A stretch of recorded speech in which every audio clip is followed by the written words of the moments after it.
الجامع الطيب ونشكر اختنا الدكتوره سوزان الشربيني. طبعا هي عارفه ان احنا مع بعض في العمل العام من سنين كتيره، يعني مش عايزين نكبر نفسنا يعني.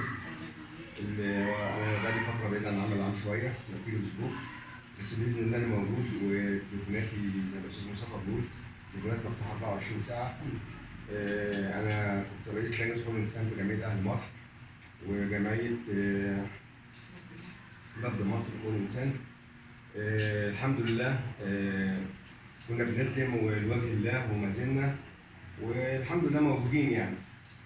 طبعا انا قابلت الاستاذ عطيه في نقابه المعاشات، وقابلت الاستاذه هيام في اكثر من مكان، اذا كان في الحزب او اذا كان في نادي الصيد تبع النقابه وحاجات زي كده.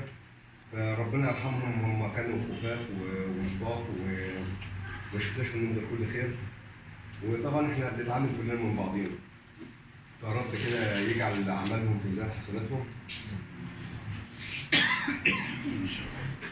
وبرجع تاني برضه بشكر الاستاذه سوزان انها عملت جامع طيب وسنه سنه حسنه، وباذن الله نكون مستمرين كلنا مع بعض في العمل العام، وباذن الله احنا راجعين تاني وهنكون مع بعض، وباذن الله جمعيه بيت الامه.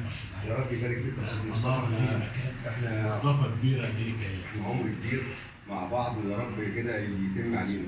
جمعيه بيت الامه انا شايف انها تبقى حاجه قويه وحاجه كبيره قوي، لان كل اللي موجودين فيها عباره عن رجال عمل عام وسياسه وصحافه واعلام وناس كبيره كلهم قامات وقيمات.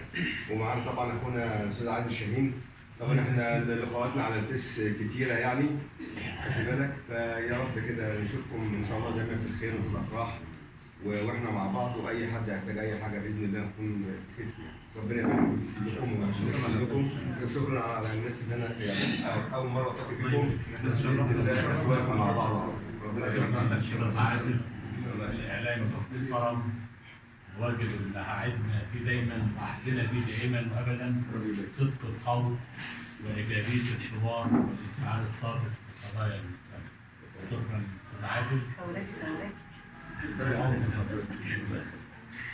واحنا